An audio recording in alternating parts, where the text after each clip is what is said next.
जी अस्सलाम वालेकुम। आज का जो हमारा लेक्चर है वो है some features of organic compound. अच्छा, ऑर्गेनिक कंपाउंड की जो फीचर्स हैं जिनको हमने स्टडी करना है उसमें नंबर वन है peculiar nature of carbon, carbon का मुनफरिद बिहेवियर।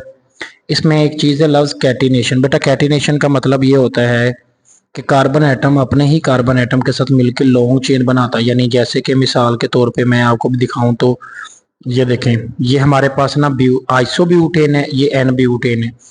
कार्बन इस तरह जुड़ते हुए ब्यूटेन बना रहा है, इस तरह पेंटेन बनाता है, हेक्सेन बनाता है, हेप्टेन बनाता है। यानी अगर 7 कार्बन जुड़ी हों तो उसे हेप्टेन कहते हैं, 8 जुड़ी हों तो उसे ऑक्टेन कहते हैं। तो कार्बन इस तरह जुड़ के बनाता है। और बेंजीन में 6 कार्बन रिंग की फॉर्म में दायरे में लगी होती हैं जिसे हम कार्बन की चेन कहते हैं। अब कार्बन की चेन या तो क्लोज चेन होती है या स्ट्रेट चेन होती है। हमारे पास वो आता है कि कार्बन एटम से मिल के लॉन्ग चेन बनाना।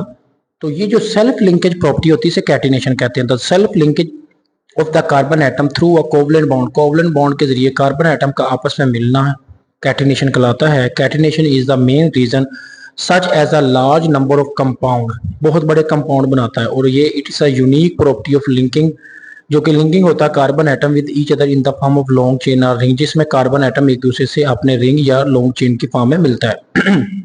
उसके बाद कहता है कार्बन एटम हमारे पास stable single and multiple bond बनाता है। बिल्कुल स्टेबल कार्बन का एटम स्ट्रॉन्ग होता है, उसमें टेट्राहेड्रल स्ट्रक्चर होता है। मल्टीपल बॉन्ड में सिंगल, डबल और ट्रिपल बॉन्ड बनाता है। और ये नाइट्रोजन, ऑक्सीजन और सल्फर से भी बनाता है। जैसे ऑक्सीजन की बात करूं तो ग्लूकोज एक ऑर्गेनिक कंपाउंड है जिसमें ऑक्सीजन होती है। अगर मैं बात नाइट्रोजन की करूं तो नाइट्रोजन के हवाले से अगर आपने यूरिया को देखा तो उसमें भी ऑर्गेनिक कंपाउंड है।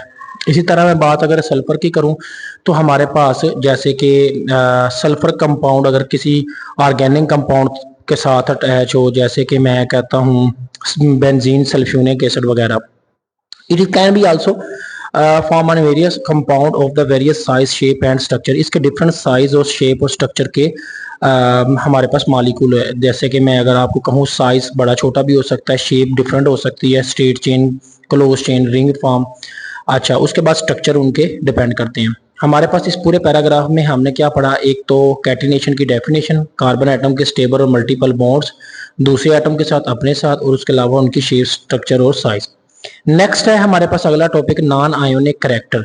इसके अंदर वो कहता है कि जो ऑर्गेनिक कंपाउंड है वो तो होते ही कोवलेंट है, वो आयोनिक होते ही नहीं है, इलेक्ट्रॉन गेन या लूज तो करते नहीं है। लिहाजा हम कह सकते हैं कि organic compound generally covalent compound therefore do not give ionic reaction. Okay, rate of reaction organic के स्लो होते हैं, उसकी वजह वो हम देख लेते हैं। कहते हैं ऑर्गेनिक कंपाउंड के reaction involving organic compound are slow in general and they, जो हमारे पास ऑर्गेनिक कंपाउंड होता है यील्ड आर लो, और उसकी यील्ड लो होती है। Slowness of organic compound is due to the molecular nature of organic compound. एक तो इनकी नेचर है कि वो किस नेचर का है, दूसरा ये है कि rate of reaction molecular organic compound is slow due to the involving the cleavage of bond and formation. यानी जो बॉन्ड बनता है ना और टूटता वो बड़ा स्लो प्रोसेस है।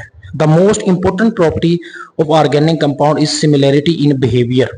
सिमिलैरिटी इन बिहेवियर की पहली लाइन में आप लिखेंगे कि ऑर्गेनिक कंपाउंड के अंदर बहुत सारी ऐसी प्रॉपर्टी है जो उसके अंदर सेम होती है। मिसाल के तौर पे वो कहता है कि इसमें सबसे पहले एक डेफिनेशन है होमोलोगस सीरीज की, तो आप कहेंगे द ऑर्गेनिक कंपाउंड, मैं बोलता हूं आप लिख लें, the organic compound which have same functional group but different due to the CH2 group are 14 atomic mass। क्या the organic compound which same functional group but different due to the CH2 are 14 atomic mass। Carbon का mess होता है 12 और hydrogen का होता है 2, तो total हो गया 14। तो इस तरह 14 मैस के लिहाज से वो डिफरेंट होता है।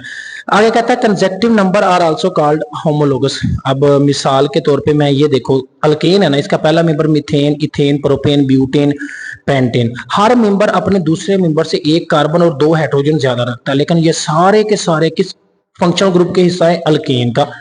मतलब है तो सारे फंक्शनल ग्रुप किसका, एक। यानी ऐसे 2 मेंबर यानी जिनका फंक्शनल ग्रुप तो सेम हो लेकिन एक दूसरे से वो डिफरेंस किसके लिहाज से है, CH2। ये दोनों भी किस लिहाज से डिफरेंस है, CH2। इससे अलावा प्रोपेन और ब्यूटेन भी किस डिफरेंस से है, CH2। तो हर कंपाउंड जो एक दूसरे से सेम फंक्शनल ग्रुप रखता हो, सेम क्लास रखता हो, लेकिन एक दूसरे से CH2 के डिफरेंस से हो, इसे होमोलोगस सीरीज कहते हैं। तो आगे इसी तरह कार्बोक्सिलिक एसिड और अल्कोहल में भी इतना ही डिफरेंस है। The member of the series show the similar chemical property and they are gradual change in their physical property and more down the series।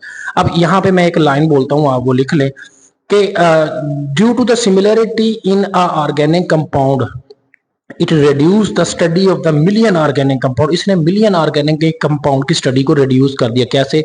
अब दुनिया के तमाम सिंगल बॉन्ड अल्केन में है, दुनिया के तमाम डबल बॉन्ड जो है अल्कीन में, ट्रिपल बॉन्ड किस में आ जाते हैं? अल्काइन में आ जाते हैं। इस तरीके से अगला है complexity.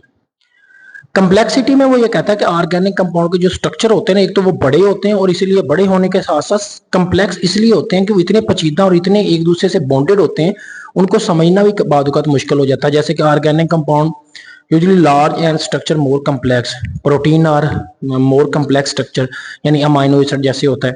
Having a molecular mass range few thousand and million. आपकी बुक में, टेक्स्ट बुक में एक फार्मूला लिखा हुआ C6H10O5N, ये स्टार्च का फार्मूला है। उसमें वो कहता है N is a several thousand. इसमें ये हो सकता है हजारों, पता नहीं N कितने हैं, लाखों कितने हैं, बेशुमार हो सकते हैं। उसके बाद है आइसोमरिज्म।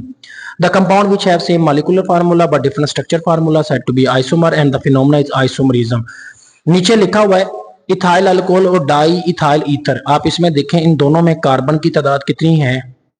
इन दोनों में कार्बन की तादाद है 6। दोनों में हाइड्रोजन की तादाद कितनी है? कार्बन की तादाद दोनों में अंदर 2 है, हाइड्रोजन की तादाद 6 है और ऑक्सीजन की तादाद 1 है। लेकिन दोनों का molecular formula same, structure formula different. इसी तरह अगर आप ये देखें तो दोनों में ब्यूटेन और आइसोब्यूटेन में कार्बन की तादाद 4, हाइड्रोजन की तादाद हमारे पास इस दोनों में 10 है, लेकिन दोनों के दोनों स्ट्रक्चर में डिफरेंट है। एक ब्यूटेन है, एक आइसोब्यूटेन है। लास्ट पॉइंट है सोलेबिलिटी। देखें organic compound are non polar. Organic compound क्या होते हैं? Non polar. तो वो पोलर में नहीं हल हो सकते, तो इसलिए हम कहते हैं like dissolve like. Mostly covalent compound मतलब organic compound are non polar, they are soluble in non polar benzene ether, they are not soluble in water. तो ये हमारा टॉपिक कंप्लीट हो गया, ऑर्गेनिक की फीचर्स। और इससे नेक्स्ट टॉपिक हमने ऑलरेडी अपलोड किया है, उसको आप यूट्यूब पे देखें। दुआओं में याद रखिएगा। अल्लाह हाफिज।